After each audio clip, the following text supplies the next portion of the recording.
വെളുപ്പാങ്കാലത്ത് എണീറ്റ് വീട്ടിൽ നിന്ന് ഇറങ്ങിയതുകൊണ്ട് തന്നെ വിശന്നിട്ട് കണ്ണ് കാണാൻ പറ്റുന്നുണ്ടായിരുന്നില്ല കേട്ടോ. സാധാരണ ഈ സമയത്ത് ഇറങ്ങാറുപോട്ട് എണീക്കാറുപോലും ഇല്ലാത്തതുകൊണ്ട് തന്നെ വിശപ്പ് അറിയാറുണ്ടായിരുന്നില്ല. എവിടെയെങ്കിലും ഒരു ഷോപ്പിൽ നിർത്താൻ പറ്റുമോ നിർത്തണമുണ്ടായിരുന്നില്ല. പിന്നെ ഞാൻ എൻ്റെ കുഞ്ഞിക്കിളിയുടെ ബിസ്ക്കറ്റ് കൊണ്ട് അഡ്ജസ്റ്റ് ചെയ്തിട്ടാ, അല്ലാതെ പിന്നെ എന്ത് ചെയ്യാൻ.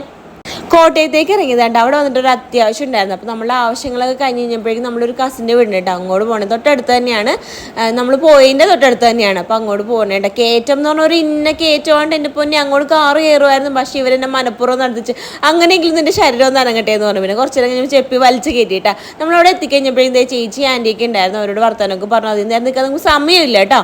അപ്പോൾ അവിടെ ചെന്ന് കഴിഞ്ഞപ്പോഴേക്കും അമ്മ ഇതേ തനി സ്വഭാവത്ത് ഓരോന്നോരോന്നും പിറപ്പിക്കാൻ തുടങ്ങിയിട്ടാ. അവിടെ നല്ല ഇരുമ്പപ്പുളി ചെമ്മിപ്പുളിയൊക്കെ ഉണ്ടായിരുന്നു. അതൊക്കെ അവിടുത്തെ അമ്മച്ച് ചുറ്റും നോക്കണേ, ചക്കയുണ്ടോ മാങ്ങയുണ്ടോ തേങ്ങയുണ്ടോ എന്നൊക്കെ നോക്കിക്കൊണ്ടിരിക്കണേ. എന്നിട്ടാണോ ഇവിടുന്ന് പാക്ക് ചെയ്യാൻ. അപ്പോൾ ചേട്ടൻ അത് കഴിഞ്ഞപ്പോഴേക്കും വന്നിട്ടുണ്ടായിരുന്നു കേട്ടോ. ആൻറ്റി ഇതേ കുരുമുളക് ഇങ്ങനെ പറിക്കൊണ്ട് വന്നിട്ടുണ്ടായിരുന്നു. ഉണങ്ങിയിട്ടില്ല, വീട്ടിൽ കൊണ്ട് ഉണക്കിക്കോ എന്നൊക്കെ പറഞ്ഞ് കൊണ്ടുവന്നിട്ടുണ്ടായിരുന്നു. പിന്നെ ചേട്ടനായിട്ട് വർത്താനം പറഞ്ഞു. അതിൽ നേരം നിൽക്കാൻ നമുക്ക് സമയം ഉണ്ടായിരുന്നില്ല. സാഹചര്യത്തിൽ സമ്മർദ്ദം മൂലം പെട്ടെന്ന് പോരേണ്ടി വന്നു കേട്ടോ.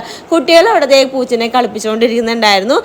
ഞാൻ ഈ ചാമ്പക്കയിൽ ഇത് കുഞ്ഞാണ്, പക്ഷെ അതിനകത്ത് പോന്നിട്ടുണ്ടായിരുന്നു. അപ്പോൾ അമ്മച്ചിട്ട് ഡയലോഗ് അടുത്ത പ്രാവശ്യം വരുമ്പോൾ റെഡി ആവുക, അപ്പോൾ നമുക്കിത് എടുക്കാൻ നിൽക്കാം. എന്തായാലും ഇതൊക്കെ നമുക്കൊരു കുടുംബസ്വത്തായി മാറിക്കഴിഞ്ഞേക്കണേണ്.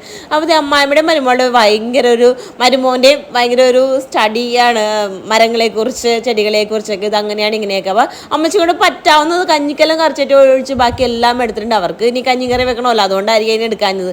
ബാക്കി എല്ലാം എടുത്തിട്ടുണ്ടായിരുന്നു. അപ്പോൾ ഞങ്ങൾ അവിടെ നിന്ന് പയ്യെ നൈസായിട്ട് ഇങ്ങനെ ഇറങ്ങി. കയറിയപ്പോൾ ഭയങ്കര ബുദ്ധിമുട്ട്, ഇറങ്ങുമ്പോൾ ഭയങ്കര സിമ്പിളായിട്ടാണ്. അത് പിന്നെ അങ്ങനെയാണല്ലോ.